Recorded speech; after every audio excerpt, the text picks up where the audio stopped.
A'udzubillahi samil alim minasyaitonir rajim. Bismillahirrahmanirrahim. Assalamualaikum warahmatullahi wabarakatuh. Alhamdulillah rabbil alamin wassalatu wassalamu ala sayyidil mursalin wa ala alihi wa sahbihi wa man ittabi'a sunnati amma ba'd. Alhamdulillah rabbil alamin, rekan-rekan sekalian, semoga dalam keadaan sehat walafiat, baik keluarga, sanak famili dan juga tetangga dan warganya. Salam teruskan pada baginda Nabi Muhammad sallallahu alaihi wasallam. Baik. Masih dalam pertemuan yang kedua terkait tentang sumber hukum Islam, yaitu Al-Quran dan As-Sunnah. Pada kesempatan kali ini kita akan menerangkan terkait tentang subbab yang ada di sini, yaitu nasakh dan mansukh. Untuk kita perlu ketahui pada bab kita ini. Maka rekan-rekan sekalian, nasakh wal mansukh atau nasakh dan mansukh itu maksudnya apa? Maka nasakh dan mansukh ini secara etimologis berarti membatalkan atau menghapus. Sedangkan Al-Barizi menyatakan nasakh secara etimologis yaitu menggantikan at-tabdil. Jadi artinya ada dalil maksudnya yang dibatalkan atau di-cancel atau dihapus dengan dalil yang baru. Nah, secara terminologis nasakh ini membatalkan untuk mengamalkan hukum syarak oleh dalil yang datang kemudian. Maka dinyatakan diantaranya adalah Syekh Wahbah Zuhaili dan juga Syekh Abdul Wahab Khalaf menyatakan ibtalul amal al-hukmi syar'i bidalilin mutarakhin anhu.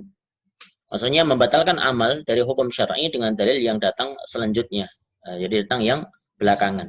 Atau menurut Syekh Utsaimin menyatakan raf'u hukmin dalilin syar'iyyin aw lafdhihi bidalilin minal kitab was sunnah. Artinya mengangkat hukum dari dalil syar'i atau lafadznya dengan dalil dari Al-Qur'an dengan As-Sunnah juga. Maka ulama ini berbeda pandangan terkait tentang nasakh dan mansukh. Artinya, apakah benar ada satu ayat atau satu dalil atau satu sunnah yang dia dimansukh atau dihapuskan atau dibatalkan dengan dalil yang lain. Maka ulama menyatakan berbeda pandangan di sini, yaitu pertama adalah ulama-ulama yang menyatakan menerima, ada yang menyatakan menolak. Bagaimana argumennya? Maka pendapat yang menerima yaitu pendapat jumhur ulama menyatakan bahwasanya nasakh mansukh itu ya memang terjadi secara akal. Kenapa? Karena yang memiliki hukum adalah Allah SWT, maka yang datang juga datang dari Allah SWT. Maka secara pandangan akal ini bisa terjadi maupun ditinjau dari segi syarak, baik terjadi dalam Al-Quran maupun As-Sunnah. Maka ulama-ulama jumhur menyatakan dengan beberapa alasan, diantaranya adalah ayat surah Al-Baqarah 106. A'udzubillahi samil alim minasyaitonir rajim. Ma nansakh min ayatin aw nunsiha na'ti bi khairin minha aw mithliha. Alam ta'lam anna Allah ala kulli syai'in qadir. Maka manansakh, ayat mana saja yang kami nasakhkan atau kami jadikan manusia lupa kepadanya, kami datangkan yang lebih baik daripadanya. Artinya ada yang dinasakh terus dilupakan, terus kami akan datang dengan yang lebih baik atau sebanding dengannya. Alam ta'lam anna Allah ala kulli syai'in qadir, agar kamu mengetahui bahwa sesungguhnya Allah Ta'ala Maha Kuasa atas segala sesuatu. Terus yang kedua dengan landasan karena terkadang ada dua dalil yang seakan-akan bertentangan dan keduanya tidak bisa digabungkan atau dikompromikan. Maka seakan-akan ada dua dalil yang saling berta'arud. Maka perlu namanya satu metode namanya nasakh wa mansukh. Terus yang ketiga, Allah lah yang membuat syariat, maka Allah pula lah yang berhak untuk menghapus yang batalkannya dan menggantikannya. Sebagaimana dijelaskan dalam ayat surat An-Nahl 101, yaitu apa? A'udzubillahi samil alim minasyaitonir rajim. Wa idza baddalna ayatan makana ayah wallahu a'lam bima yunazzilu qalu innama anta muftarin bal aktsaruhum la ya'lamun. Dinyatakan yaitu apa? Dan apabila kami letakkan suatu ayat di tempat ayat yang lain sebagaimana penggantinya, padahal Allah lebih mengetahui apa yang diturunkannya. Mereka berkata, sungguhnya kamu adalah orang-orang yang mengada-ngada saja.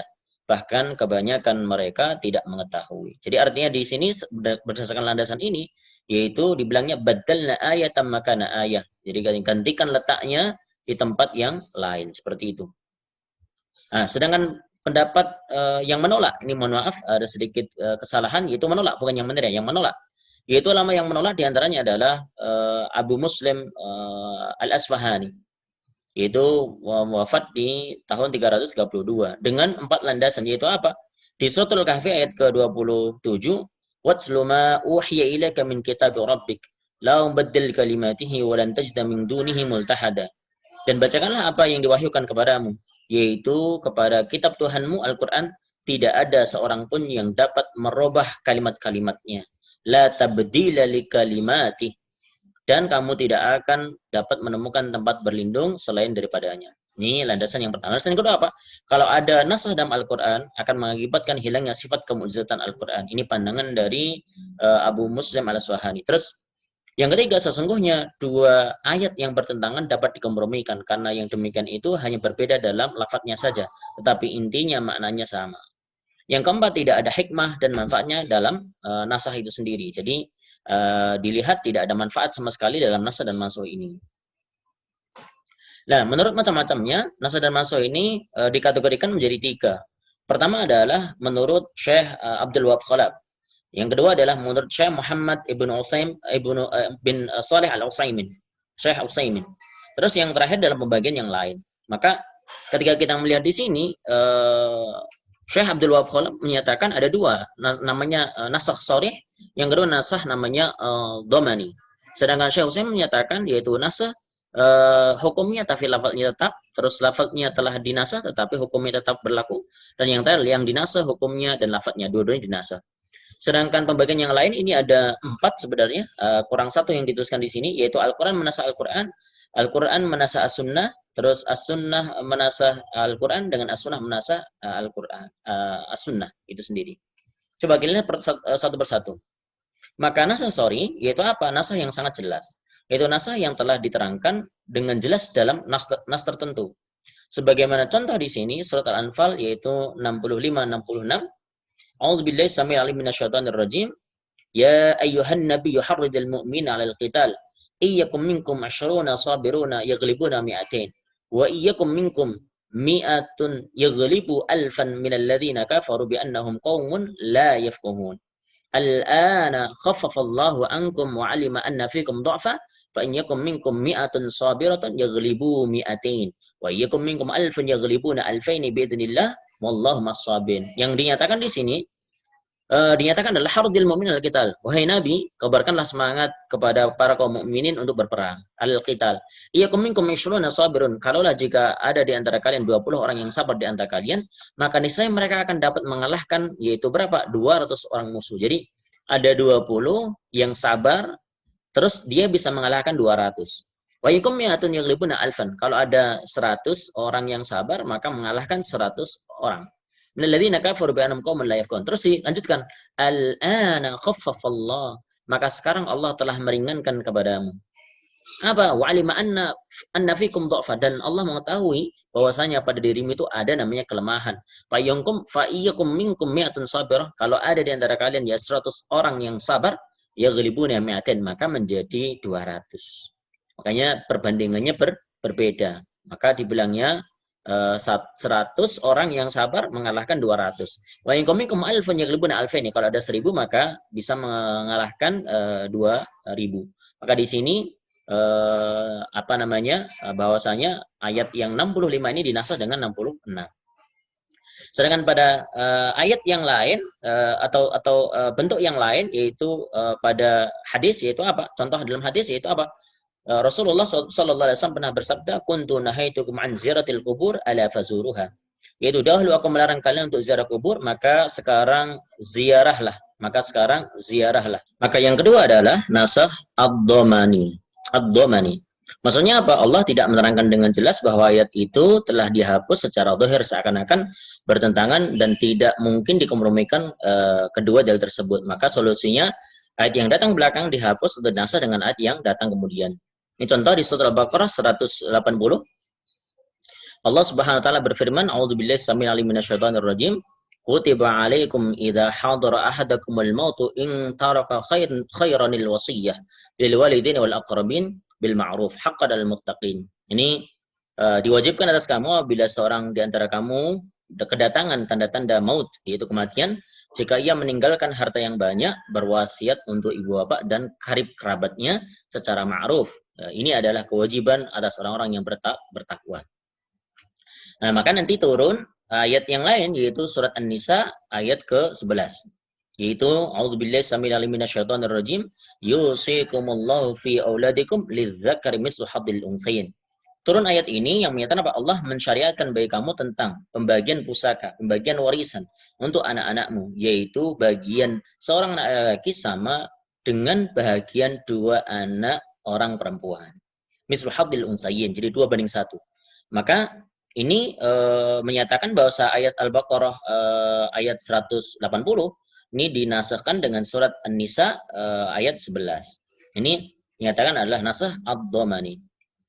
Karena itu setelah turunnya ayat waris, maka Rasulullah bersabda, "Innallaha qad a'ta kulladzi haqqin haqqahu fala wasiyyata liwaris," akhrajahu Abu Dawud. Maka sesungguhnya Allah SWT telah memberikan kepada setiap orang yang punya haknya, fala wasiyyata liwaris, maka tidak ada, karena itu tidak ada wasiat kepada ahli waris. Seperti itu. Sedangkan menurut Syekh Muhammad bin Salih Al-Utsaimin menyatakan, yaitu ada 3. Yang dinasah adalah hukumnya, lafadznya tetap. Jadi artinya hukumnya tanda kutip dinasah, dibatalkan, tapi lafadznya masih ada. Sebagaimana yang tadi kita contohkan, surat Al-Anfal ayat 65-66. Jadi terkait tentang ayatnya tanda kutip masih ada tetap, tapi hukumnya sudah dinasahkan, seperti itu. Yang kedua, lafadznya yang telah dinasah tetapi hukumnya tetap berlaku. Jadi lafadznya tidak ada, tapi dia tetap berlaku. Sebagaimana ayat tentang hukuman rajam. Lafadz ayat Al-Quran telah dinasakh, akan tetapi hukumnya tetap berlaku berdasarkan hadis Rasulullah Muhammad SAW. Yaitu an Ibnu Abbas qala Umar radhiyallahu anhu, inna Allah ta'ala ba'atha Muhammadan sallallahu alaihi wasallam wa anzala alaihi al-kitab fakana fima anzala alaihi ayatul rajmi faqara'na biha wa aqalnaha wa wa'aynaha fahsha an yatula bin nasi ahdun fayaqulun inna la najidu ayatul rajmi fatutraka faridatan. Anzalaha Allah Ta'ala wa inna rajma fi kitabillahi ta'ala haqqun ala man zana idza ahsana min ar-rijali wan nisa'i idza qamat al-bayyinatu aw kana al-habalu aw al-i'tirafu. Akhrajahu Ahmad, At-Tirmidzi, Abu Dawud. Ini ayatnya sudah tidak ada, tapi tetap berlaku hukumnya, yaitu terkait tentang hukum rajam itu sendiri. Bahwasanya hadis dari Ibnu Umar radhiyallahu anhu, bahwasanya Umar bin Khattab, beliau berkata, dahulu Allah Ta'ala menurunkan ayat tentang rajam. Lalu kami membacanya, memahaminya, dan menghafalkannya. Dan Rasulullah SAW melakukan hukuman rajam, dan kami pun melakukan hukuman rajam setelah beliau. Maka aku khawatir seandainya manusia telah melewati waktu yang panjang, seorang akan berkata, demi Allah kami tidak menemukan ayat rajam dalam kitabullah. Maka mereka menjadi sesat dengan meninggalkan kewajiban yang telah ditentukan Allah Subhanahu wa taala. Sesungguhnya rajam dalam kitabullah adalah hak orang yang berzina. Jika laki-laki dan perempuan itu adalah muhsan, yaitu pernah menikah, dan kejelasan persaksiannya telah ditegakkan atau hamil atau ada pengakuan.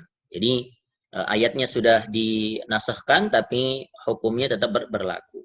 Yang ketiga, yaitu yang dinasah hukumnya dan lafadznya. Dua-duanya dinasah dan hukumnya juga.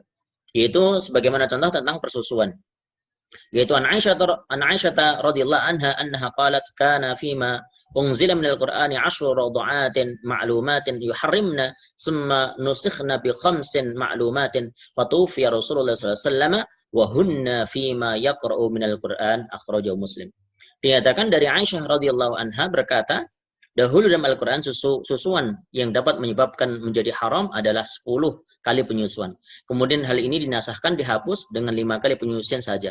Lalu Rasulullah SAW wafat dan ayat Al-Quran masih tetap dibaca seperti itu. Tapi hukum dan lafaznya sudah tidak berlaku lagi. Baik. Sedangkan pembagian yang lain, nasakh ini dibagi menjadi 4. Al-Quran menasakh Al-Quran, Al-Quran menasakh As-Sunnah, As-Sunnah menasakh Al-Quran, As-Sunnah menasakh As-Sunnah. Coba kita satu persatu pembagiannya. Maka ketika Al-Quran menasakh Al-Quran, atau Al-Quran membatalkan Al-Quran, sebagaimana kita tadi berikan contoh yang pertama, surat Al-Anfal 65-66, telah kita bacakan tadi. Ini ada beberapa ayat yang lain yang menjadi contoh. Surat Al-Mujadilah ayat 12 dan Al-Mujadilah ayat 13. Contoh, A'udzubillahi samil alim minasyaitonir rajim. Ya ayyuhalladzina amanu idza najaitumur rasul faqaddimu baina yaday najwakum shadaqah. Dzalika khairul lakum wa adhar. Fa in lam tajidu fa innallaha ghafurur rahim. Terus ini dinyatakanlah hai orang-orang yang beriman, apabila kamu mengadakan perbincangan khusus dengan Rasulullah, hendaknya kamu mengeluarkan sedekahnya kepada orang miskin sebelum pembicaraan tersebut. Yang demikian itu akan lebih baik bagimu dan lebih bersih jika kamu tiada memperoleh yang akan disedekahkan. Maka sesungguhnya Allah Ta'ala Maha Pengampun lagi Maha Penyayang. Nah, ini dinasahkan dengan ayat selanjutnya, yaitu Al-Mujadilah 13. Ashfaqtum an tuqaddimu baina yaday najwakum shadaqat fa in lam taf'alu wa taballahu 'alaikum fa aqimus salata wa atuz zakah wa atiullaha wa rasulahu wallahu khabirum bima ta'malun. Ini dinyatakan seperti ini. Apa kamu takut akan menjadi miskin karena kamu memberikan sedekah sebelum pembicaraan dengan Rasul? Maka jika kamu tiada memperbuatnya dan Allah telah memberikan taubat kepadamu, maka dirikanlah salat, tunaikanlah zakat, dan taatlah kepada Allah dan Rasulnya, dan Allah Maha mengetahui apa yang kamu kerjakan. Ya, artinya ketika mengadakan perbincangan khusus kepada Rasul, dulu diperintahkan untuk bersedekah dulu pada orang-orang miskin. Tapi sekarang atau ketika itu di Al-Mujadilah ayat 13, maka tidak untuk melakukan itu lagi, artinya dinasah pada ayat yang setelahnya. Al-Quran menasah as-sunnah. Maka contoh misalkan apa? Syariat sholat menghadap Baitul Maqdis. Yang ini berdasarkan sunnahnya Rasulullah, jadi sunnah yaitu hadis, dan dihapuskan dengan firman Allah Subhanahu wa taala, yaitu apa? Qad nara taqalluba wajhika fis sama' falanwalliyannaka qiblatan tardaha fawalli wajhaka syatral masjidil haram wa haitsu ma kuntum fawallu wujuhakum syatra. Jadi sesungguhnya kami sering melihat mukamu menengadahkan ke langit, maka sungguh kami akan memalingkan kamu kiblat yang kamu sukai. Palingkanlah mukamu ke arah Masjidil Haram, dan di mana saja kamu berada, palingkanlah mukamu ke arahnya. Al-Baqarah 144. Jadi dari as-sunnah terus dinasahkan dengan Al-Quran. Jadi Al-Quran menasah as-sunnah. As-sunnah menasah Al-Quran. Nah, ini terkait tentang tadi contoh, yaitu ayat tentang wasit kepada kedua orang tua dan kerabat, ya, Al-Baqarah 180. Dihapus dengan hukum hadis, yaitu berapa? Yaitu berupa la wasiyata li waris, yaitu ketahuilah bahwa tidak ada wasiat terhadap ahli waris. Contoh yang lain tentang hukum cambuk jilid bagi perempuan dan laki-laki yang berzina dengan status 100 kali cambuk, maka dinasah dengan hadis tentang rajam pelaku zina. Sedangkan as-sunnah menasah as-sunnah, yaitu ayat tentang wasiat kepada orang tua dan kerabat telah dihapus dengan hukum hadisnya Rasulullah, yaitu an Anas radhiyallahu anhu qala naha Rasulullah sallallahu alaihi wasallam anin nabir fi dubai wan naqiri wal hantah wal muza. Ini contoh yang lain belum ini sebenarnya bukan bicara wasiat, ya, mohon maaf, itu bukan terkait tentang wasiat. Tapi ini bahasan yang lain, yaitu terkait tentang larangan Rasulullah melarang terkait tentang minum nabiz, yaitu anggur, dari diba wan naqir wal hantah wal muzaffat. Ini bentuk dari barang-barang atau tempat-tempat. Summa qala ba'da dzalika, kemudian beliau berkata setelah itu, ala kuntu nahaitukum anin nabiz, dulu aku melarang kalian untuk minum namanya nabiz, yaitu anggur, fil aw'iyah, yaitu di tempat-tempat minum. Fashrabu fi ma syi'tum, minumlah kalian sesuka kalian. Wala tashrabu muskiran, jangan sampai minum-minum kalian yaitu terkait tentang yang memabukkan. Jadi ini terkait tentang as-sunnah menasah as-sunnah, di mana dulu dilarang, terus sekarang diperbolehkan. Sebagaimana contoh juga kuntu nahaitukum an ziyaratil kubur ala fazuruha. Jadi kayak ziarah kubur dulu dilarang dan kemudian diperintahkan untuk melaksanakan kembali. Nah, syarat-syarat nasah ini apa? Maka di sini ada 3, yaitu apa? Pertama, nasah yang seakan-akan bertentangan, tidak bisa digabungkan atau dikompromikan. Makanya melaksanakan dengan cara nasah. Yang kedua, harus diketahui mana nasah yang datang lebih dahulu dan mana nasah yang datang kemudian. Maka artinya harus mengetahui mana ayat yang turun dahulu dan mana ayat yang turun kemudian. Yang artinya nasah yang datang lebih dahulu disebut dimansuhkan atau dibatalkan, dan ayat yang datang kemudian disebut sebagai nasah. Jadi mansuh adalah yang terhapus atau yang dibatalkan, sedangkan nasikh adalah yang membatalkan. Terus yang ketiga, nasnya harus sahih, karena menurut jumhur ulama, nasikh harus lebih kuat daripada mansuh atau semisal sederajat dengannya. Sehingga menurut mereka dalil mutawatir tidak bisa dinasah dengan dalil ahad, walaupun dalil ahad itu dinyatakan sahih. Artinya ya derajatnya harus lebih tinggi atau minimal selevel sama dari ketentuan nas tersebut. Saya kira cukup. Nanti kita akan bahas kemudian pada pertemuan yang selanjutnya. Aku qouli hadza wallahu a'lam bishawab. Subhanakallah bihamdika asyhadu an la ilaha illa anta nastaghfiruka wa atubu ilaik. Wassalamualaikum warahmatullahi wabarakatuh.